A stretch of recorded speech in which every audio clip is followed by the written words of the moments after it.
영원히 함께하리.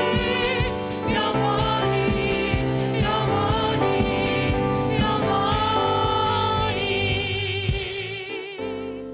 갈 때는 어떻게 하냐면 영원히 다시 영원히 어렵다 이거.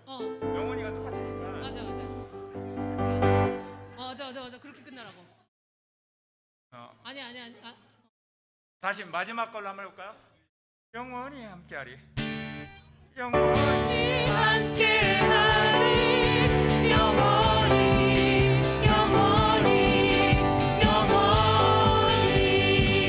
좀 길게 했어요. 마지막은 길게 끝났어요. 그죠? 영원히. 그렇게 해가지고 이제 박수를 딱 치고 끝나게. 그렇게 합시다. 되는 대로. 왕 대신 그렇게 들어가면 돼요.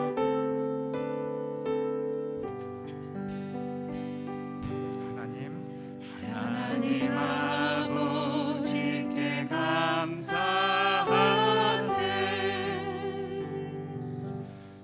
하나님 아버지께 감사하세.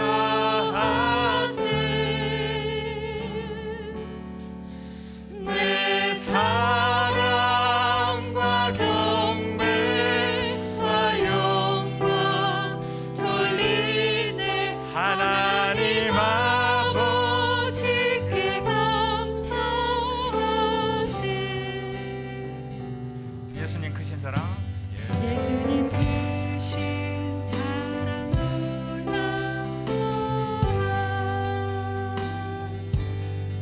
예수님 크신 사랑 놀라워라.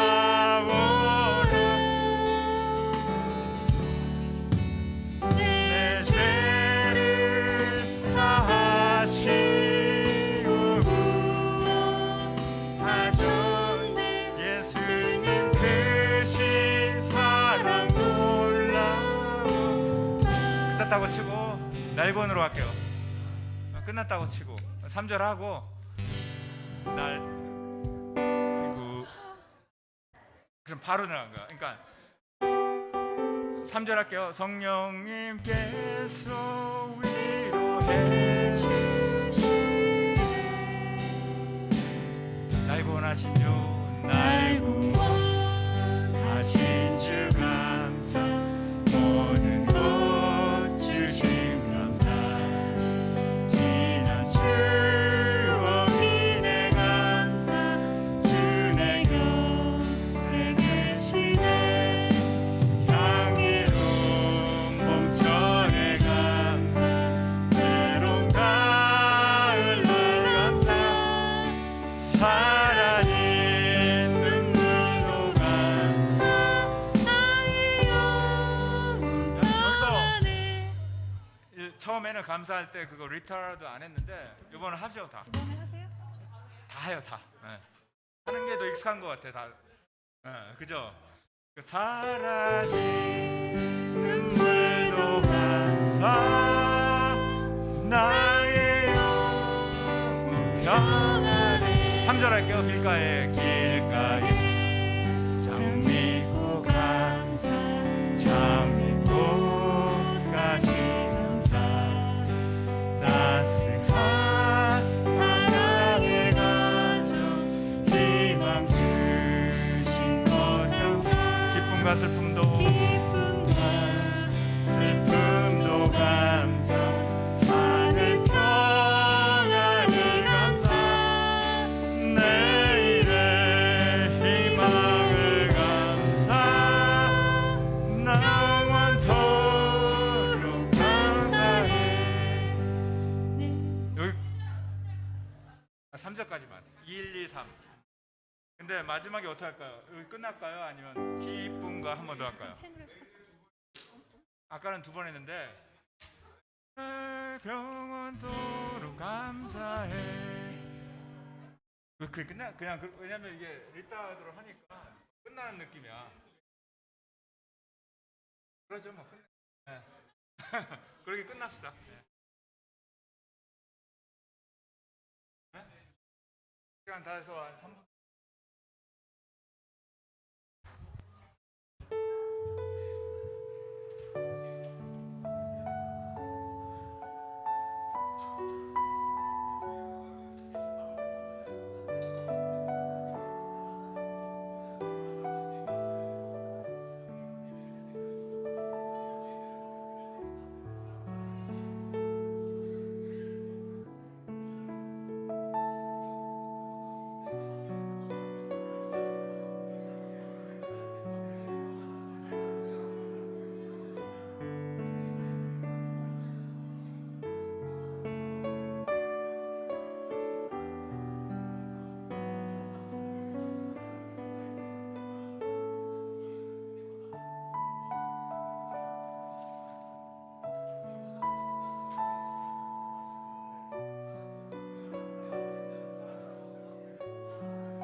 할렐루야.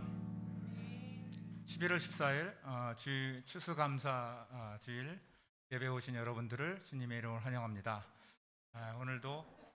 오늘은 정말 특별히 추수감사 찬양으로 시작하려고 합니다. 첫 곡으로 감사 찬양을 하는데 그 가사를 보시면 오늘 숨을 쉬는 것 감사, 나를 구원하신 것 감사, 내 뜻대로 안 돼도 주가 인도하신 것 감사, 모든 것 감사합니다라고 주님께 아뢰고 은혜의 찬송을 드리겠습니다. 그럼 감사로 시작하겠습니다.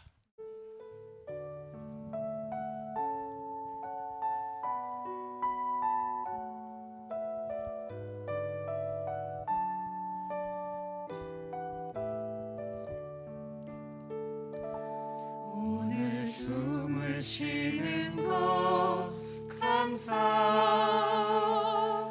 나를 구원하신 것 감사, 내 뜻대로 안 돼도 주가 인도하신 것 모든 것 감사,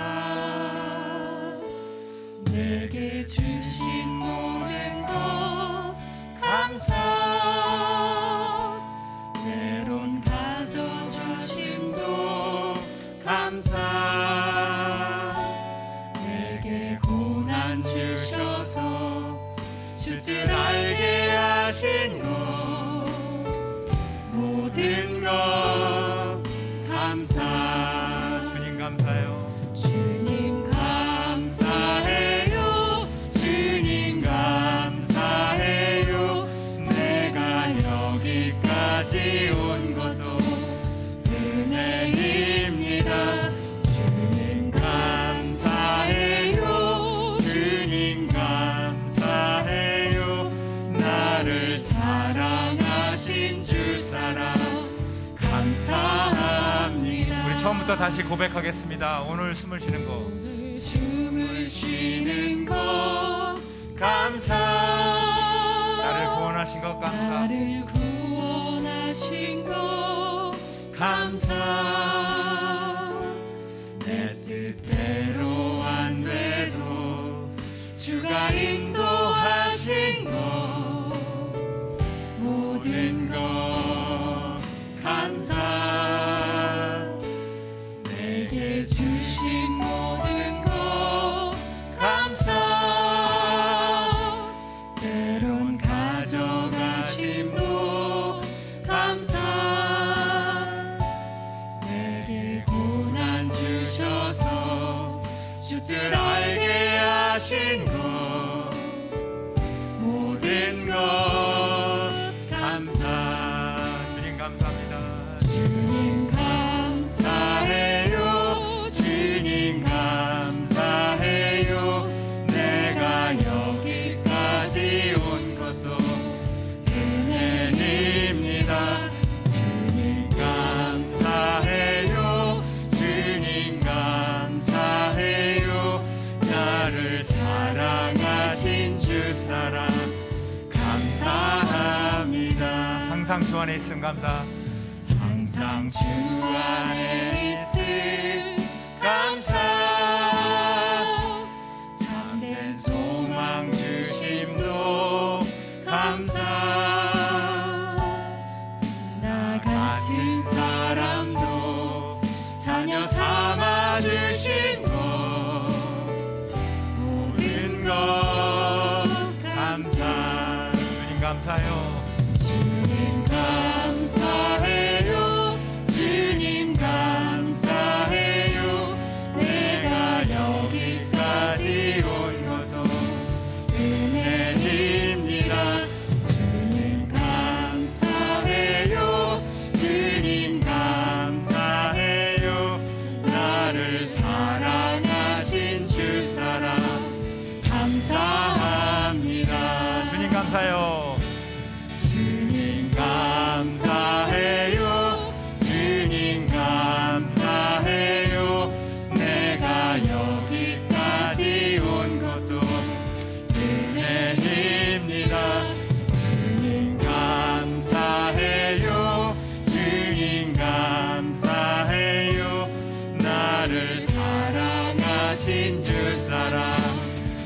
감사합니다. 나를 사랑하신 주 사랑 감사합니다. 아멘.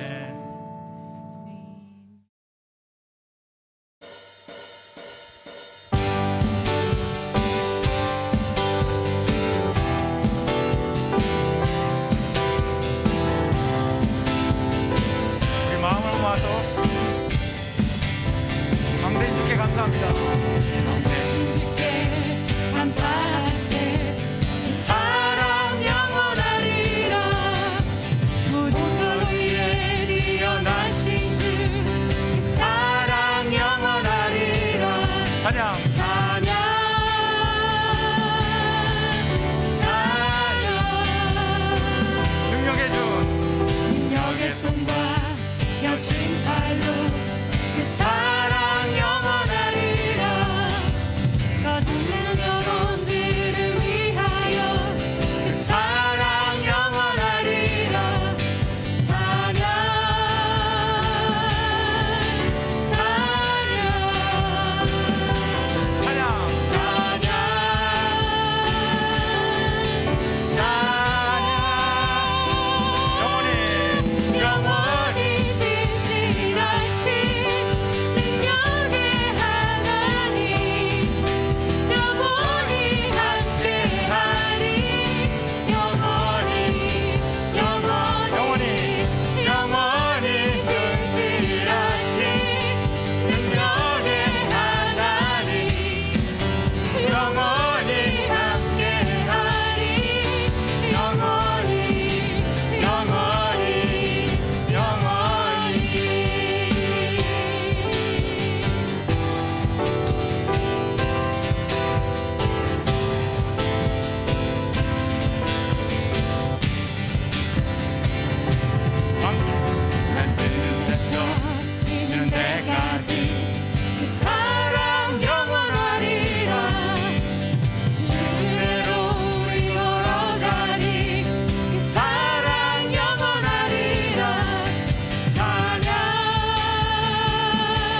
성령님께서 위로해 주시네.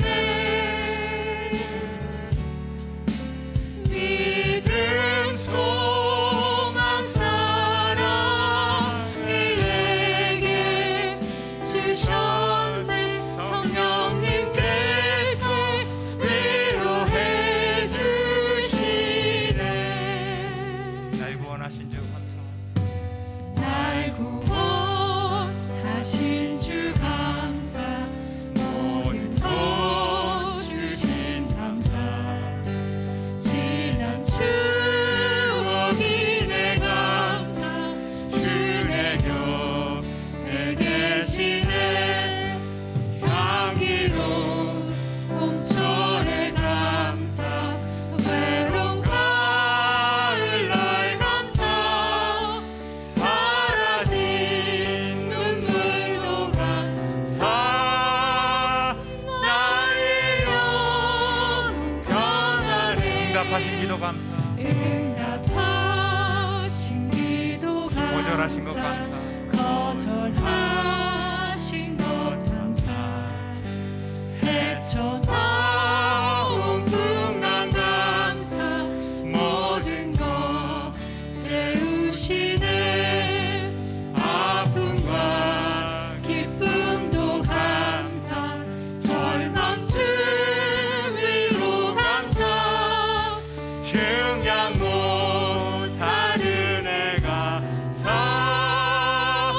크신 사랑 감사해. 길가의 장미꽃 감사. 길가의 장미꽃 감사. 장미꽃 다시 감사. 따스한 사랑의 가정 희망 주신 것 감사. 기쁨과 슬픔도 감사. 하늘 평안을 감사. 내일의 희망을 감사. 그분토록 감사해. 아멘. 여호와께 감사하라. 그는 선하시며 그 인자하심이 영원하미로다. 모든 신에 뛰어나신 하나님께 감사하라. 그 인자하심이 영원하미로다. 모든 주에 뛰어나신 주께 감사하라. 그 인자하심이 영원하미로다. 이스라엘을 저희 중에서 인도하여 내신 이에게 감사하라. 그 인자하심이 영원하미로다. 강한 손과 펴신 팔로 인도하여 내신 이에게 감사하라. 그 인자하심이 영원하미로다. 아멘.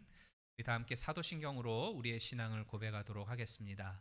전능하사 천지를 만드신 하나님 아버지를 내가 믿사오며 그 외아들 우리 주 예수 그리스도를 믿사오니 이는 성령으로 잉태하사 동정녀 마리아에게 낳으시고 본디오 빌라도에게 고난을 받으사 십자가에 못 박혀 죽으시고 장사한 지 사흘 만에 죽은 자 가운데에서 다시 살아나시며 하늘에 오르사 전능하신 하나님 우편에 앉아 계시다가 저리로서 산자와 죽은 자를 심판하러 오시리라. 성령을 믿사오며 거룩한 공예와 성도가 서로 교통하는 것과 죄를 사하여 주시는 것과 몸이 다시 사는 것과 영원히 사는 것을 믿사옵나이다. 아멘. 기도하겠습니다.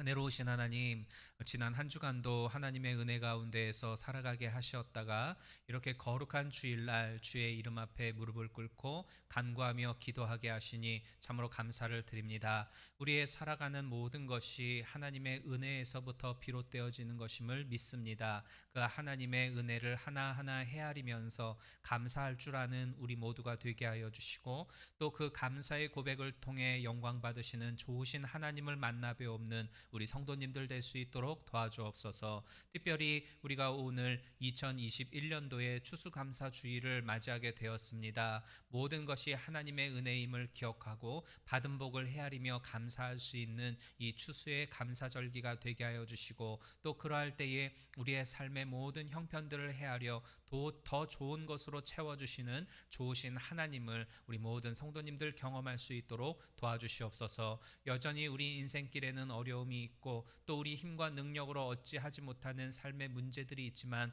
이 모든 일들 속에서 일하시는 합력하여 선을 주시는 좋으신 하나님이 계심을 믿고 그 믿음을 가지고 견고히 서서 우리의 부르심의 상을 쫓아 달려나아가는 우리 성도님들 될 수 있도록 도와주시옵소서. 이 시간 진정과 신령으로 예배드리기를 소망합니다. 주의 성령께서 우리의 눈을 열어 하나님의 행하시는 바를 보게 하시고 우리의 마음의 문을 열어주시어서 주님을 온전히 모시어드리고 주님과 동행하는 복된 삶이 될 수 있도록 도와주시옵소서. 말씀을 통하여 하나님의 음성이 들려지게 하시고 그 말씀을 통하여 새로운 삶의 결단을 하고 하나님께로 돌아가는 우리 모든 성도님들의 삶이 되도록 도와주시옵소서. 우리 이 시간 사랑하는 자녀들도 함께 예배드리고 있습니다. 어린 자녀들의 심령 가운데 주님이 찾아가 주시어서 만나 주시고 어릴 때부터 주님을 주님으로 고백하면서 믿음 가운데 살아가는 우리 자녀들 되게 하옵소서. 그래야 이 혼탁하고 어지러운 세상 가운데에 믿음으로 굳게 서서 말씀의 반석 가운데 견고히 섬으로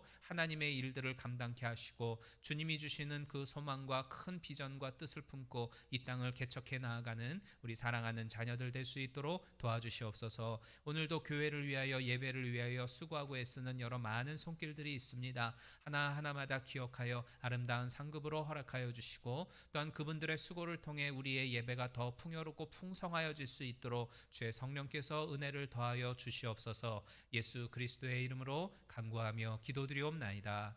아멘. 주여 은혜를 더하시고 크신 하나님의 능력을 경험토록 도와주옵소서. 예수 그리스도의 이름으로 간구하며 기도드리옵나이다. 아멘.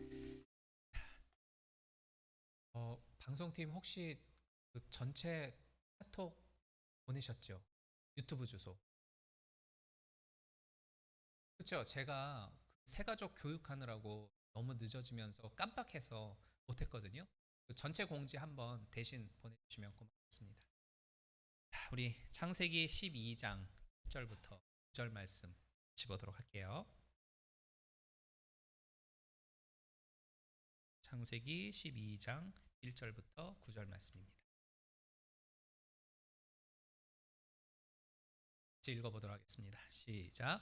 여호와께서 아브라함에게 이르시되 너는 너의 본토 친척 아비집을 떠나 내가 네게 지시할 땅으로 가라. 내가 너로 큰 민족을 이루고 네게 복을 주어 내 이름을 창대케 하리니 너는 복의 근원이 될지라.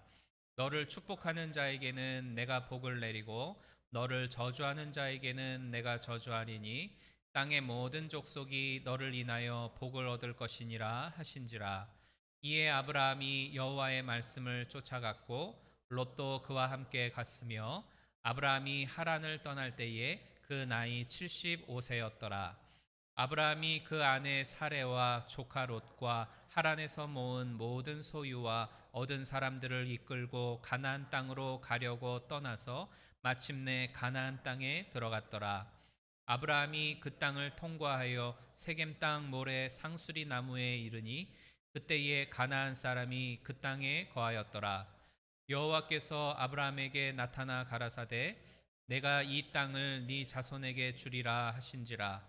그가 자기에게 나타나신 여호와를 위하여 그곳에 단을 쌓고 거기서 베델 동편 산으로 옮겨 장막을 치니 서는 베델이요 동은 아이라.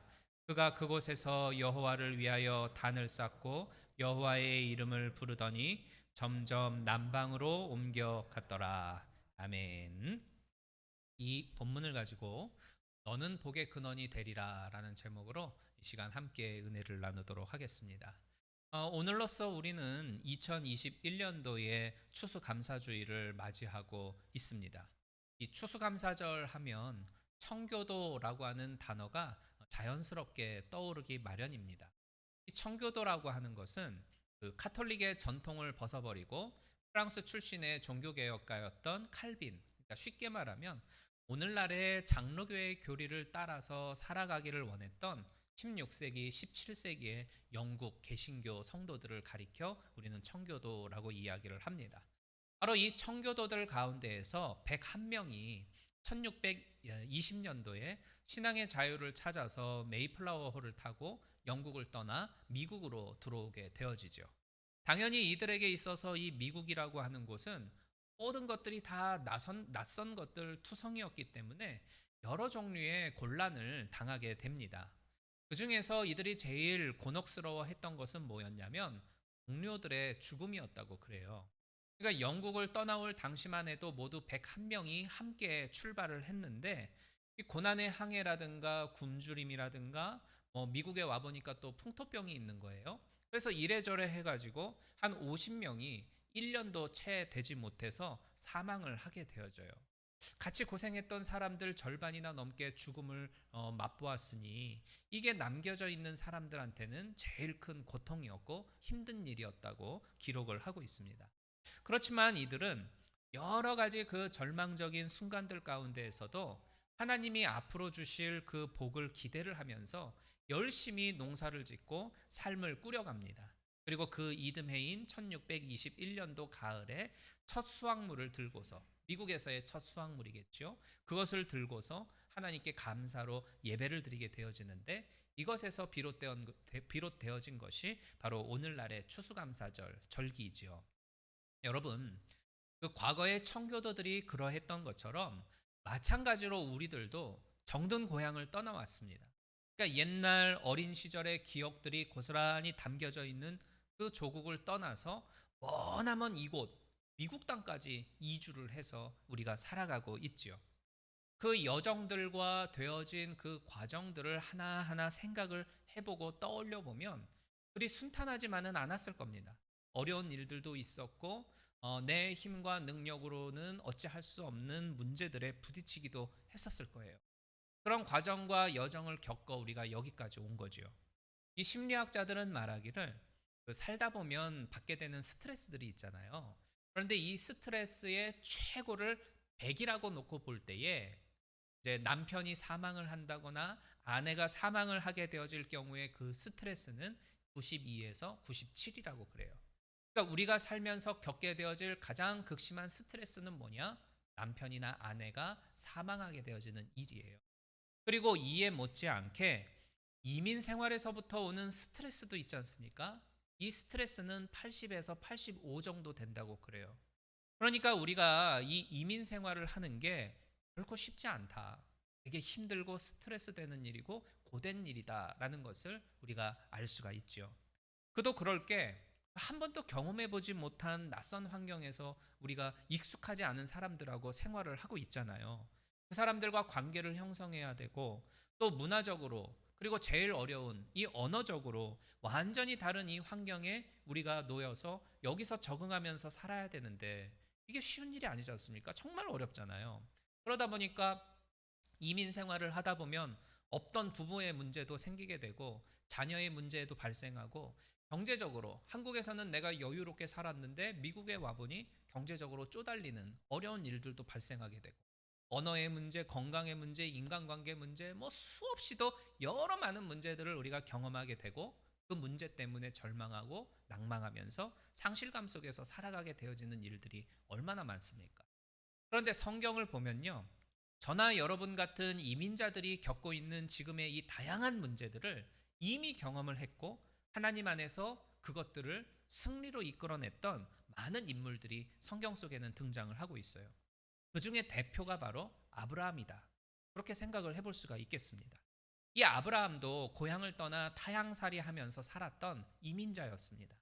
그리고 그도 그만큼 이민 생활을 하면서 겪었던 여러 어려움들이 있었어요.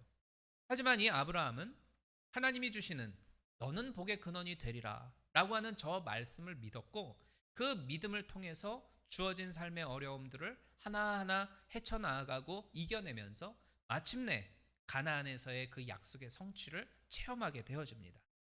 하나님은 어제나 오늘이나 영원토록 동일한 분이라고 히브리서 13장 8절은 말씀을 하고 있지 않습니까? 그렇기 때문에 하나님이 아브라함에게 너는 복의 근원이 되리라 라고 말씀하셨다라고 한다면 그 동일하신 하나님은 오늘 이 추수감사절날 우리들에게도 동일한 말씀을 하고 계심을 믿습니다. 너는 복의 근원이 되리라. 이 말씀을 오늘도 변함없이 우리에게 해주고 계심을 믿습니다.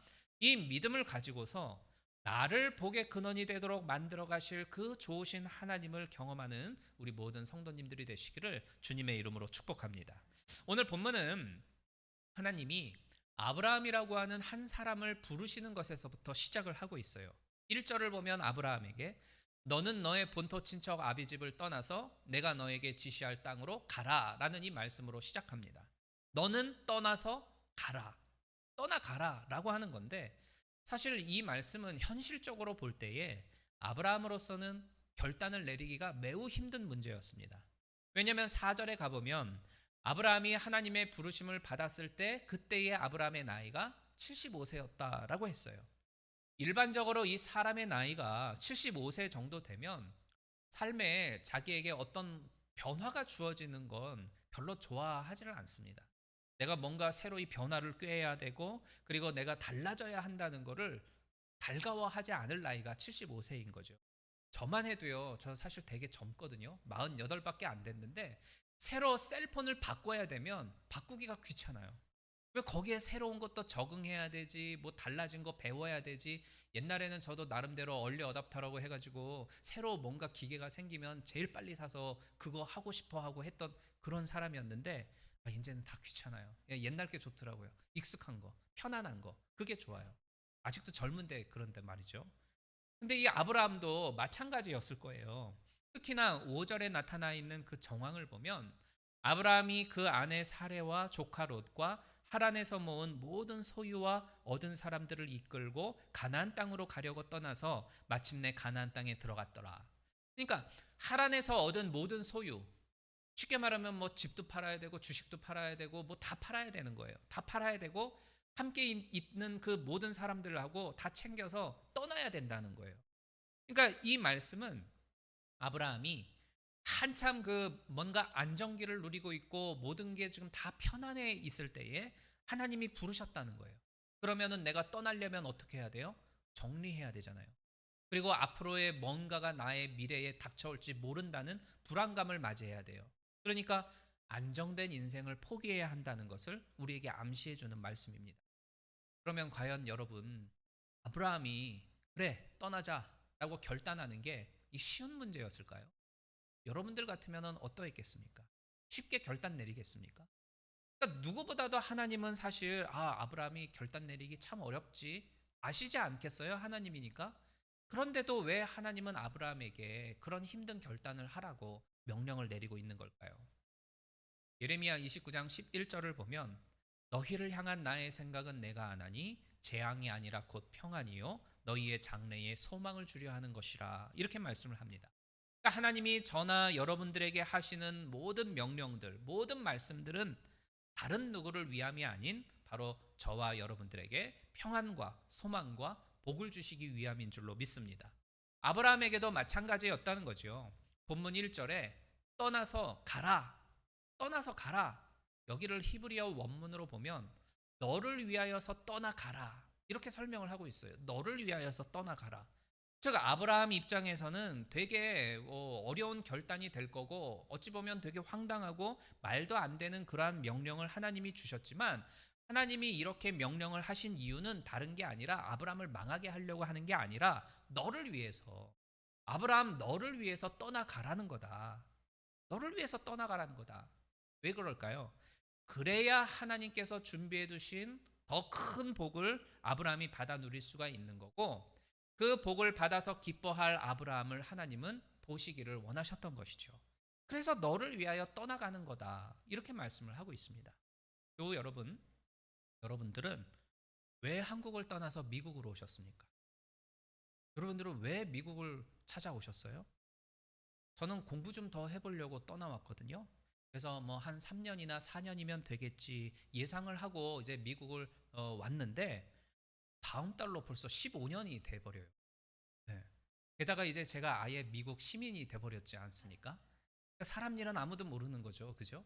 그러니까 저처럼 어떤 분은 공부 좀 더 해봐야 되겠다 해서 떠나온 분도 있을 거고 아니면은 어떤 분은 직장 조건이 더 좋으니까 미국으로 찾아왔을 수도 있는 거고 뭐 애들 교육 문제 때문에 왔을 수도 있는 거고 아니면은 어떤 분은 뭐 부모님이 가자고 하니까 어렸을 때 부모님 따라 그냥 덩달아 온 분들도 있을 거예요. 그러니까 여러 이유가 있고 그 이유 때문에 우리가 큰 결단을 하고 떠나왔을 겁니다. 근데 그거 아십니까? 한국 떠난 게 순전히 내 목적과 이유 때문인 것 같지만 실상은 하나님이 이곳으로 부르셨기 때문에 내가 떠났다는 사실, 그걸 여러분 아셔요? 이 빌립보서 2장 13절을 보면 너희 안에서 행하시는 이는 하나님이시니 자기의 기쁘신 뜻을 위하여 너희에게 소원을 두고 행하게 하신다, 이렇게 말씀을 합니다. 그러니까 내가 개인적인 소원을 가지고서 내가 그 소원 이루려고 그것 때문에 떠나온 것 같지만 사실 그런 마음이 들게끔 하나님이 만들었다는 거예요. 우리 이민 가자 이렇게 결단하고 행동으로 내가 실천했지만 그것도 마치 내가 의지하고 우리 가족들이 결정한 것 같지만 그 속에는 하나님의 개입하심이 있었다는 겁니다. 왜일까요? 자기의 기쁘신 뜻을 위하여, 하나님의 기쁘신 뜻을 위하여. 내가 떠나서 여기에 머물러 있어야만 하나님이 기뻐하실 만한 뭔가가 만들어지게 되나 봐요. 근데 그 뭔가가 우리로서는 아직 모르죠. 하나님이 기뻐하실 뭔가가 뭔지 우리는 몰라요. 그렇지만 분명한 건 있어요. 첫 번째 분명한 건 뭐냐면 하나님이 나를 떠나게 하셔서 내가 여기 있는 것. 두 번째는 하나님이 그렇게 하셨기 때문에 나를 망하지 않도록 하나님이 책임져 주신다. 그리고 세 번째는 하나님이 책임져 주실 뿐만 아니라 더 큰 복으로 준비하여 채워주신다. 이 세 가지만큼은 분명하다는 거죠. 그러니 지금으로서의 우리들이 해야 할 일은 떠나와서 새로이 다진 이 자리를 내 삶의 근거지로 삼고서 날마다 주시는 그 하나님의 말씀을 들어가면서 그 말씀을 쫓아 성실하게 하루하루를 살아가는 겁니다. 이렇게 우리가 믿음으로 살고 있음에도 불구하고 일이 계획했던 거하고는 다르게 안 풀릴 수도 있잖아요. 막히는 일들도 발생할 수 있을 거예요. 그럴 때면은 내가 진짜 뭐 하려고 정든 곳 떠나서 내가 여기까지 굴러와서 이 고생하나, 이런 생각도 들고 가슴도 먹먹해지게 될 수도 있겠죠. 사람인데 왜 안 그러겠어요? 당연히 일이 잘 안 풀리면 답답하고 뭐가 자꾸 막히면은 낙심도 되고 그러죠. 당연하죠. 하지만 그러할지라도 하루하루를 불평하면서 혹은 누굴 원망하면서 살아가지는 마시기를 바랍니다. 이 이스라엘 백성들을 보십시오. 이스라엘 백성들이 하나님의 부르심을 받아서 애굽을 떠나잖아요. 그리고 이제 복으로 주신 저 가나안을 향해서 점차 한 걸음씩 다가가기 시작합니다. 하지만 그 여정이 이들이 기대한 바와는 다르게 훨씬 더 힘이 들었어요. 그리고 뭐 갑작스럽게 막 이러저러하게 곤란스럽게 만드는 일들이 막 툭툭 발생을 하면서 계획했던 것보다도 지체되어져 가는 겁니다. 그러자 어떻게 돼요? 막 여기저기서 불평하고 원망하는 소리가 들려요. 야, 우리 뭐 가만히 있었으면 본전이나 쳤는데 왜 괜히 내가 네 말 듣고 여기 애굽 떠났다가 이렇게 피보잖아, 막 이러면서 막 서로를 막 원망하기 시작을 해요. 그 결과가 어떻게 됩니까? 하나님이 불뱀을 보내어서 그 불평하고 원망하는 이들을 다 물게 하는 그러한 심판을 하시잖아요. 그러니까 이 불평과 원망의 결말이라고 하는 건 이렇듯 하나님의 심판을 불러왔다라고 하는 사실을 우리는 성경을 통해서 발견하고 그거를 기억해야 돼요. 하나님이 약속하신 그 축복의 땅 가나안 있지 않습니까? 가나안. 이 가나안을 거꾸로 하면 어떻게 돼요? 가나안을 거꾸로 하면 안 나가가 돼요. 안 나가. 뭐가 안 나가 자꾸. 하나님이 불렀으면 잘 나가야지. 뭐 사업도 잘 안 나가고 직장에서도 잘 안 나가고. 하나님이 불렀으면 책임져야지. 하나님 뭐 사업도 잘 나가고 직장에서도 내가 잘 나가야 되고 자녀들도 막 팍팍팍 잘 나가야 되는데 뭐가 이렇게 안 나가? 안 나가는 거 투성이에요. 여러분, 이스라엘 백성들이 가나안을 향해서 갈 때 자기 뜻한 대로 안 나가게 되니까 불평 불만 원망하게 되죠. 그랬다가 똥구녕 난 걸 우리는 잊지 말아야 됩니다. 이것을 우리는 성경을 통해서 교훈 삼아야 돼요. 그리고 우리들은 이러한 마음을 가졌으면 좋겠습니다. 안 나가는 데에는 하나님의 또 다른 뜻이 있을 거야. 결국에는 나를 복의 근원이 되도록 하나님이 만들어 주실 거야. 이 믿음을 가지고서 감사할 게 뭐가 있을까? 이것을 헤아리면서 감사할 줄 아는 그러한 성도님들이 되시기를 바랍니다. 감사로 제사를 드리는 자가 나를 영화롭게 한다라고 성경에서는 말씀을 하고 있지요. 없는 상황 가운데에서도 또 잘 안 나가는 형편 가운데에서도 주신 것들을 헤아리면서 감사할 때 그 감사의 고백을 통하여 우리는 하나님께 영광 돌릴 수 있는 것이고, 하나님께 영광 돌리는 자를 하나님은 복으로 채워주시는 법입니다. 이러한 삶을 살아갈 수 있는 우리 모든 성도님들이 되시기를 주님의 이름으로 축복합니다. 우리가 이러한 믿음을 가지고서 이 땅, 이 세상에서 살아가는 동안 아브라함을 통해서 또 한 가지 배워야 할 것이 있어요. 그것은 뭐냐면 언제 어디서든 하나님께 예배하는 삶을 살자라는 것입니다. 이 아브라함이 고향 땅을 떠나서 약 300마일의 거리를 여행하게 되어져요. 그렇게 도착한 데가 바로 가나안이었습니다. 7절에 보면 아브라함이 그곳에서 여호와를 위해 단을 쌓았다 이렇게 말씀을 하고 있죠. 단을 쌓았다라고 하는 건 예배를 드렸다라는 그런 말입니다. 그리고 7절에서도 보면 그 땅에서 아브라함이 옮겨서 베델 동편 산으로 이동하여 장막을 쳤다라고 했는데, 장막을 쳤다라는 말은 식구들이 거주할 수 있는 집을 건축했다 이런 뜻이에요. 그리고 집을 건축한 다음에 아브라함이 우선적으로 한 일은 뭐였냐? 여호와를 위하여 단을 쌓고 여호와의 이름을 불렀다. 즉 하나님께 예배드렸다 이 뜻이죠. 그런데 이 부분을 현대어 성경으로 보면 뭐라고 해석을 하고 있냐면, 그가 또 제단을 쌓고 여호와께 예배를 드렸다. 또 예배를 드렸다. 우리가 또라고 하는 단어에 집중을 했으면 좋겠어요. 아브라함은 머무는 모든 곳에서 항상 하나님께 예배드리는 일을 최우선 순위로 두었고, 예배드리고 또 예배드리고 또 예배드리는 그러한 예배에 열심을 하는 그러한 사람이었음을 우리 성경에서 강조하고 있는 거예요. 여러분, 당시에 이 아브라함이 처한 상황이 어떤 상황이었을까요? 결코 편안하거나 모든 게 잘 갖추어져 있는 준비된 환경은 아니었을 겁니다. 먼 길을 떠나와가지고 겨우겨우 도착한 그곳은 우상숭배가 만연하고 죄로 가득한 그러한 곳이었어요. 그리고 배타적이고 텃세가 심한 그러한 가나안 사람들하고 함께 어울려서 살아야 하는데, 그 삶이 결코 쉽지는 않지 않겠습니까? 어려운 일이었을 거예요. 그래서 아브라함이 계속 지역을 옮겨 다니면서 이사를 가요. 그러니까 여기 머물러서 살만하면 뭐 이웃들하고의 문제들도 생기고 뭐 자녀도 잘 적응을 못하는 일도 발생하게 될 거고, 뭐 이래서 이사를 가고, 또 여기서 살만하면 또 문제가 생겨서 뭐 이웃들하고의 불화도 생기고 뭐 이래가지고 또 이사를 가고, 아브라함이 계속 지역을 옮겨 다니면서 이사를 다녀요. 그러니까 편안한 쉼을 사실은 얻지를 못했습니다. 그러나 이러한 힘들고 어려운 생활 가운데에서도 아브라함은 결코 예배만큼은 게을리하지 않았다라는 거예요. 오히려 열심으로 예배를 드렸죠. 옮겨 다니는 곳곳마다 아브라함이 최우선순위로 두었던 것은 바로 하나님께 예배드림이었어요. 그러면 아브라함은 왜 그런 삶을 살았을까? 아브라함은 자기가 복의 근원이 아니라 만복의 근원은 하나님이라고 하는 사실을 알았기 때문입니다. 그래서 자기가 큰 민족을 이루고 자기 이름이 창대케 되어지고 자기로 인해 많은 사람이 복을 누리게 되어지는 그 비결은 전적으로 내가 열심히 살아서가 아니라 하나님의 손에 달려 있다라는 것을 믿었던 거예요. 그렇기 때문에 자신을 부르신 하나님을 예배하는 일에 힘썼고, 예배를 통해서 하나님을 인정하는 그 일, 그것을 이 아브라함은 최우선순위로 두었던 것입니다. 그러면 우리들의 삶은 과연 어떠합니까? 우리가 힘들고 어려운 이민자의 생활을 하고 있지요. 그렇지만 너는 복의 근원이 되리라 라고 하는 이 하나님의 말씀을 약속으로 굳건히 붙잡으시기를 바랍니다. 그리고 만복의 근원은 다른 데 있는 게 아니라 하나님이다 라고 하는 이 사실을 우리가 기억하면서 그 하나님을 인정한다라고 한다면 진정과 신령으로 예배드리기를 힘쓰는 우리 성도님들이 되시기를 바라요.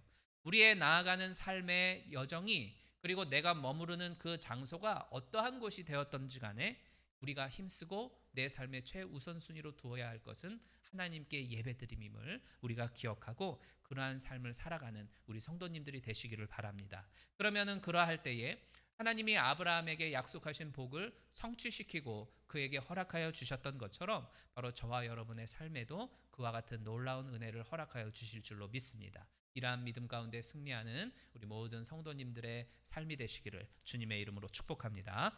우리 오늘 말씀 기억하며 합심해서 기도합니다. 하나님, 우리가 여기까지 오게 된 것은 바로 나의 결단과 의지가 아니라 하나님의 부르심임을 우리가 깨닫게 하시고 하나님의 부르심답게 이 땅을 살아가는 우리 모두가 되게 하여 주옵소서. 또한 살아가는 동안 어려움이 있고 곤란함이 있겠지만 그 속에서도 주실 하나님의 은혜와 감사거리들을 찾아서 감사의 고백을 하는 우리 가족과 우리 모든 교우들 될 수 있도록 도와주옵소서. 그리고 예배드리기를 힘쓰므로 그 예배를 통하여 하나님을 만나고 하나님을 인정하며 살아가는 하나님의 거룩한 백성 되도록 도와주옵소서. 우리 같이 한번 합심해서 통성으로 기도하겠습니다. 은혜로우신 아버지 하나님, 하나님 추수감사절을 맞이하면서 우리가 창세기 12장의 말씀으로 함께 은혜를 나누었습니다. 하나님, 하나님의 부르심을 따라서 우리가 여기까지 오게 되어졌고 또 지금까지 살아왔음을 보게 되어집니다. 여러 많은 어려운 일들이 있었고 힘든 순간들과 또 사건 사고들이 있었지만 그 속에서도 붙잡아 주시는 하나님으로 인하여 감사하며 또 하나님 앞에 고백하는 우리 성도님들 다 될 수 있도록 도와주시옵소서. 아버지 하나님, 오직 하나님이 주실 약속의 말씀 그것을 굳건히 붙잡고 이 땅을 살아가는 성도들 되게 하옵소서. 곤란함이 있다 할지라도 그 말씀의 반석 가운데 견고히 서서 마침내 믿음으로 승리하는 우리 모든 성도님들 되게 하여 주옵소서. 또 주어지는 모든 삶의 형편 그 자리가 어떠하든지 간에 늘 하나님께 경배하며 하나님을 예배드리는 것에 최우선 순위를 두게 하시고 예배를 통하여 하나님을 인정하고 하나님을 섬김으로써 만복의 근원 되시는 하나님을 경험하며 살아가는 우리 모든 성도님들 다 될 수 있도록 도와주시옵소서. 예수 그리스도의 이름으로 간구하며 축복하며 기도드리옵나이다. 아멘. 은혜로우신 하나님, 추수감사절을 맞이하면서 하나님 앞에 예배드리는 우리 모든 사랑하는 성도님들 가운데에 하나님의 놀라운 약속의 말씀이 임하게 하시고 또 그 약속의 말씀을 붙들고서 이 땅을 마침내 승리하는 우리 모든 성도님들 될 수 있도록 도와주시옵소서. 우리가 하나님의 부르심을 쫓아 여기까지 오게 된 줄로 믿습니다. 그 모든 여정들이 힘들고 어려운 일들도 있었지만 그 모든 것 속에서 역사하신 하나님이 계심을 믿고 그 하나님이 우리에게 이미 허락하신 것들을 하나하나 헤아리면서 감사하고 기뻐할 줄 아는 성도님들 되게 하여 주옵소서. 또한 그 감사의 고백을 담아 머무는 모든 곳에서부터 하나님께 경배하고 만복의 근원 되시는 하나님을 인정하는 우리 성도님들 되게 하여 주옵소서. 그래야 그 예배를 통하여 영혼이 소생케 되어지게 하시고 삶의 모든 형편과 그 지경도 넓어지는 역사를 경험하도록 은혜를 더하여 주시옵소서. 예수 그리스도의 이름으로 간구하며 축복하며 기도드리옵나이다. 아멘. 잠깐 주보를 통해서 교회 소식 전해드리도록 하겠습니다. 추수감사절을 맞이하였지요. 그래서 각 가정마다 하나님께서 주시는 은혜를 헤아리면서 감사 고백할 수 있는 우리 성도님들이 되시기를 바랍니다. 그리고 추수감사절을 맞이해서 교회에서 소정의 선물을 준비했습니다. 예년과 같으면 추수감사절 때 우리가 만찬을 하고 성도들과 함께 즐거운 풍성한 식사의 교제를 나눴는데 지금과 같은 상황에서는 그것이 불가하여서 교회에서 떡을 좀 준비를 했습니다. 그래서 각 가정마다 나가실 때에 한 봉다리씩 챙겨가시면 좋겠어요. 가족이 같이 교회에 오셔서 신앙생활하는 분들에게는 조금 큰 봉투를 준비하였고 홀로 오시는 분들에게는 조금 작은 봉투를 따로 또 준비를 했습니다. 그 떡의 수량이 크게 여의치 않아가지고 그렇게 했으니까 양해해 주시면 감사드리겠습니다. 그리고 오늘 이렇게 그 과일로 또 풍성하게 예배드릴 수 있도록 도움 주신 모든 성도님들에게 감사를 드립니다.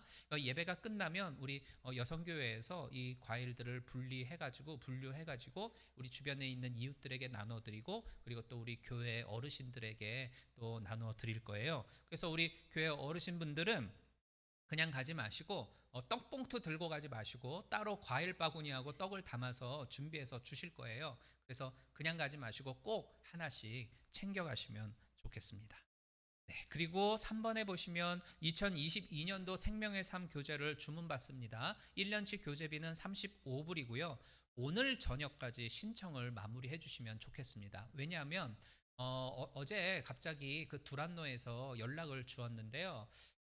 지금 계속 뭐 전체적으로 다 사람을 인력난도 있고 배송난도 있어서 지금까지는 그 배를 통해서 책을 운반해 왔는데 그게 지금 어려워졌다고 그래요. 그래서 12월 달부터는 비행기로 운송을 하게 된다고 합니다.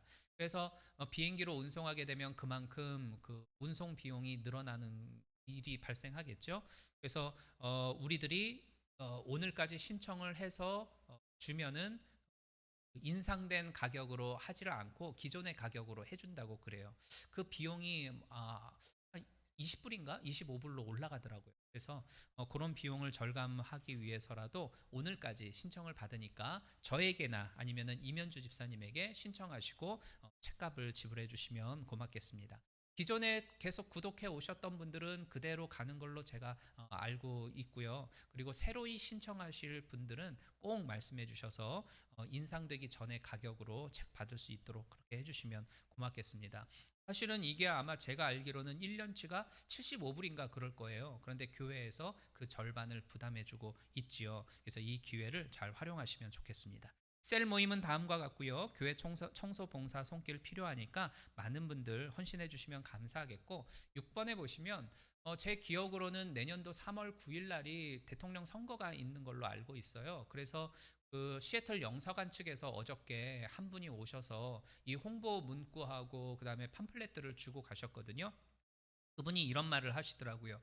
지난번 그 문재인 대통령 선거 때에 사실은 그때의 그 큰 관심 가운데에서 선거가 이루어졌잖아요. 그런데도 불구하고 시애틀 영사관이 주관하는 이 주가 워싱턴, 오레곤, 우리 아이다호, 그 다음에 몬타나 그리고 하나가 더 어디 있다고 그랬는데 이게 유타인가? 유타이겠다, 그죠? 아무튼 이 5개 주에서 유권자가 4만 5천 명이라고 그래요.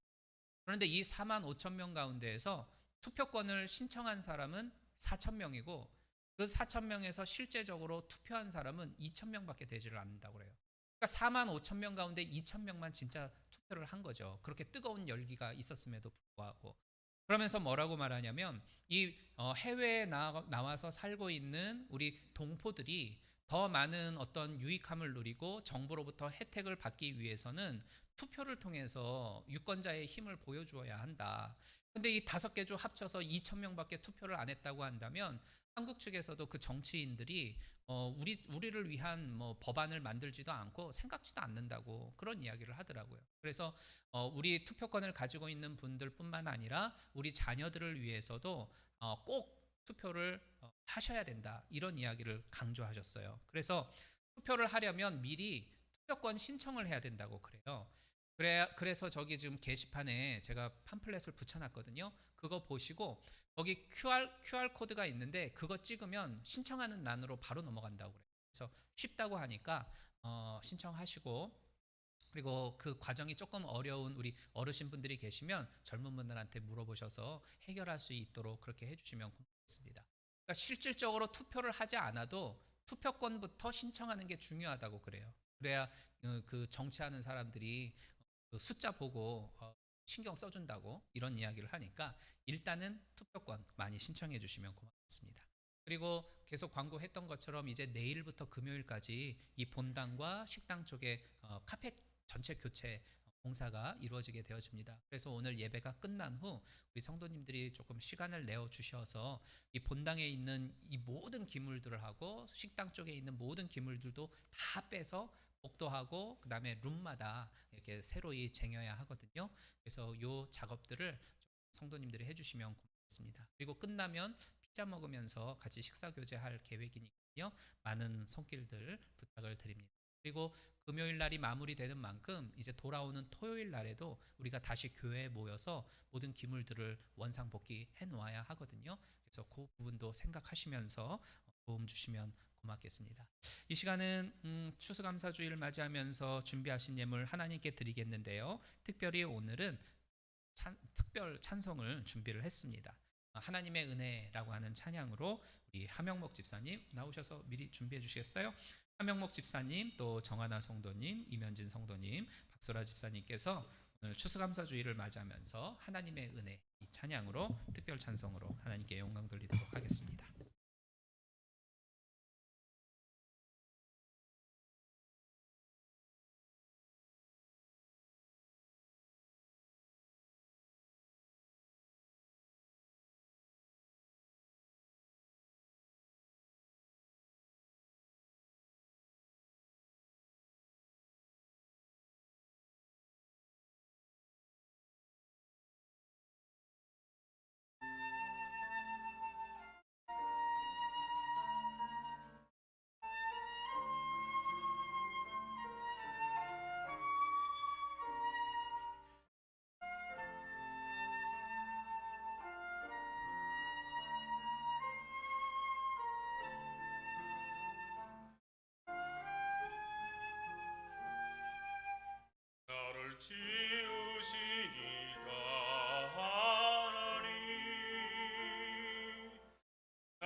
나를 지으시니가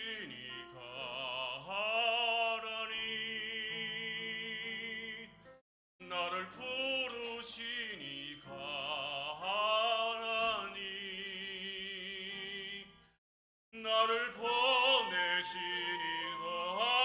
하나님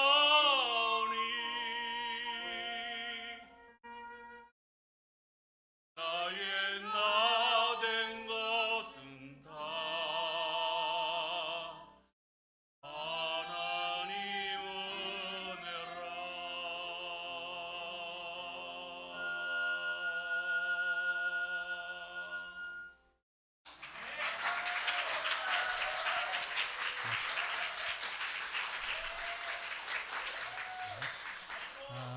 이렇게 특별한 찬양으로 영광 돌려주셔서 감사드립니다. 특성을 준비하신 분들 잠깐 소개를 드리면 이미 다 잘 아시는 우리 교우분들이시죠. 우리 하명목 집사님 같은 경우에는 제가 별명을 좀 붙여드렸는데 그 루치아노 파바로티 있죠. 제가 한바로티라고 이렇게 별명을 붙였습니다. 그래서 가끔씩 이제 한바로티님이라고 불러주면 한바로티 집사님 이러면 좋겠고, 또 정하나 우리 성도님 같은 경우에는 한국에서 성악 전공하신 재원이시죠.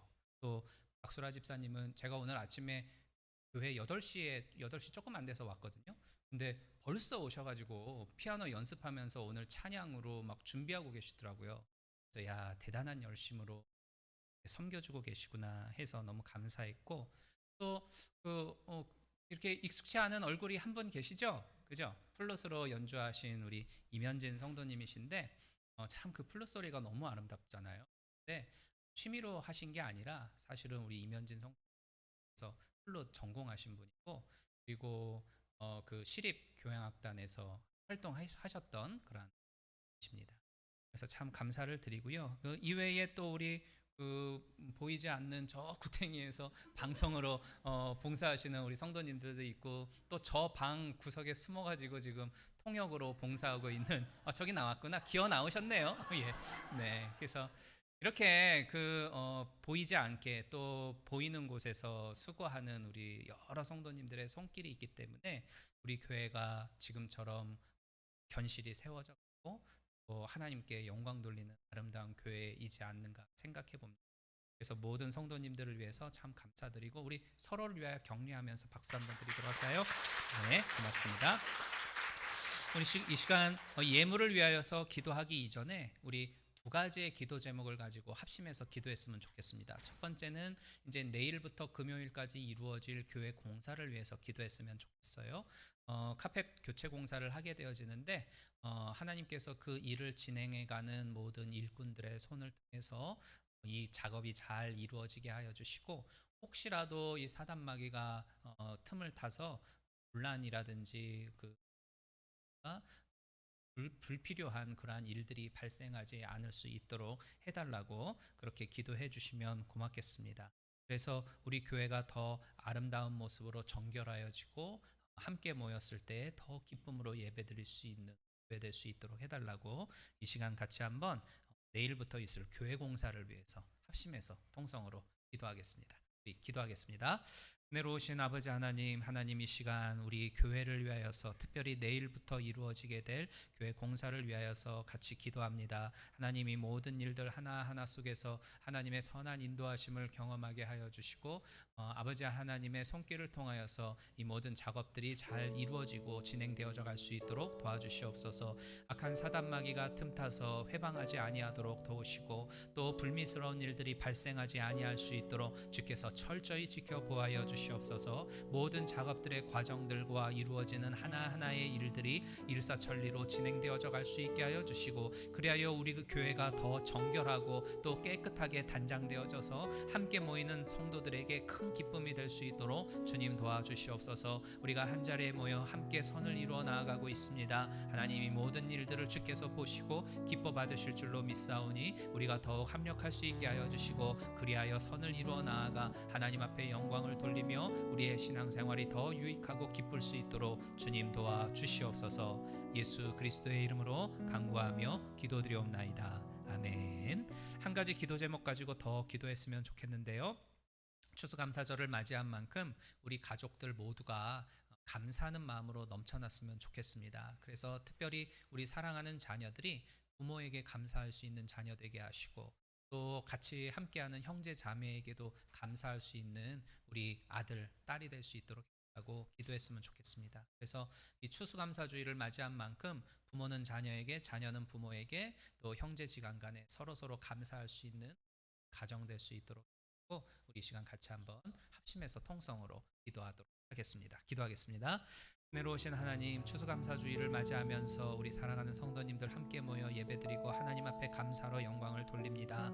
특별히 우리 가족들 서로에게 감사하며 또 그 감사를 통하여 하나님 앞에 영광 돌릴 수 있는 가족 되기를 원합니다. 우리 부모님들도 자녀를 보면서 감사할 수 있는 마음을 품게 하여 주옵소서. 우리 자녀들이 건강하게 하루하루를 살아가고 있고 또 믿음 안에서 성장케 하신 것 참으로 감사합니다. 또한 바른 생각과 마음들을 품고 살아가게 하신 것 또한 감사할 수 있는 우리 부모들 되도록 도와주시옵소서. 또한 우리 자녀들도 부모의 은혜를 생각하면서 부모님께 감사할 수 있는 자녀들이 되기를 원합니다. 부모니까 당연한 것이 아니라 부모님이기 때문에 더 감사할 수 있는 우리 자녀들 되게 하여 주시고, 또 그렇게 서로서로 감사하게 하셔서 그 감사를 통하여 화목하고 더 사랑이 넘쳐나는 귀한 가정 될 수 있도록 도와주옵소서. 또한 형제지간에도 서로 감사하면서 우애가 넘쳐나기를 소망합니다. 그래 하나님, 이 이민자의 생활이 외롭지 아니하고 또 서로 불러서 그래 그 감사의 마음을 가지고 세상을 살아갈 때에 하나님이 그 길을 더 열어주시고 더 놀라운 역사로 채워주실 것을 믿습니다. 그러한 하나님의 사람으로 날마다 성장하는 우리 자녀들 감사의 사람으로 되어져 나아가도록 주께서 역사하여 주시옵소서.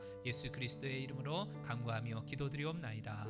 아멘. 하나님, 추수감사주의를 맞이하면서 우리가 함께 모여 예배를 드리며 귀한 물질을 분별하여 드렸습니다. 우리에게 주신 모든 것이 하나님의 은혜임을 기억하고 하나님 앞에 분별하여 드리오니 영광 받아 주시고, 우리의 가정과 직장과 사업장 가운데 행하여지는 모든 일들 가운데에 만복으로 채워 주시옵소서. 이 한 해를 위하여 우리가 그동안 흘려왔던 여러 많은 땀방울들과 수고들이 있는데 하나하나마다 열매 맺게 하여 주시고, 또 설령 그리 아니하실지라도 주실 하나님을 기억하면서 미리 내다보고 감사할 수 있는 감사의 사람들 다 되도록 도와주시옵소서. 특별히 우리 사랑하는 자녀들이 감사의 사람으로 성장하기를 소망합니다. 부모님에게 감사할 줄 아는 자녀들 되게 하시고, 또 함께 있는 형제 자매들에게 감사하는 우리 자녀들 되게 하여 주옵소서. 그래 그 감사의 정신으로 무장하고 감사의 마음을 품고 이 땅을 살아가면서 그것으로 인하여 하나님께 귀하게 쓰임받고 하나님 앞에 영광 돌리며 살아가는 우리 모든 자녀들 될 수 있도록 도와주시옵소서. 이제 추수감사절날 다시 한번 우리에게 주신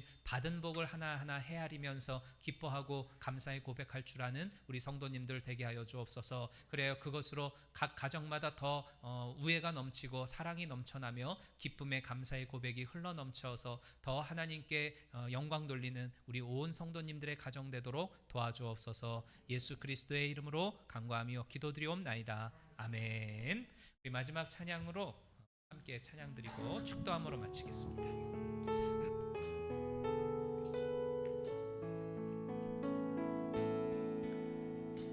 너의 하나님 여호와가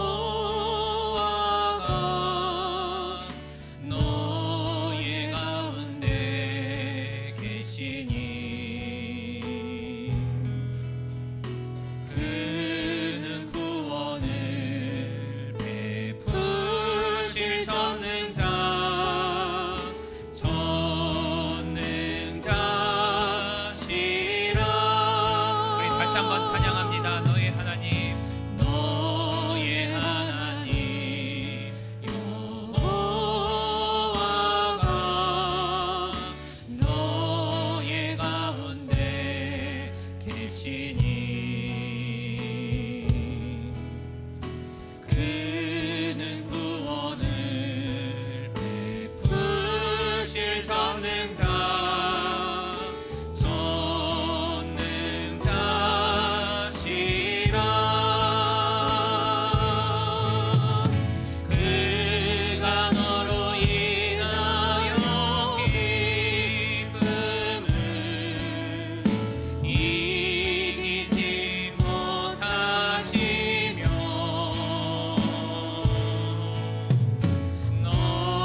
그리스도의 무한하신 은혜와 아버지 하나님의 극진하신 사랑하심과 성령님의 감화감동 교통 역사하심이 추수감사절을 맞이하여서 각 가정마다 하나님을 인정하고 또 주께서 주신 받은 복을 헤아려 보면서 그것으로 감사하는 온 성도들 되게 하여 주옵소서. 그래요, 그 감사의 고백을 통하여 가족 간에 더 우애가 넘치고 사랑이 흘러넘쳐서 하나님께 영광 돌리게 하시고 그것으로 더 큰 은혜와 복을 경험하는 우리 모든 성도님들의 가정이 되기를 예수 그리스도의 이름으로 간구하며 축원하옵나이다. 아멘.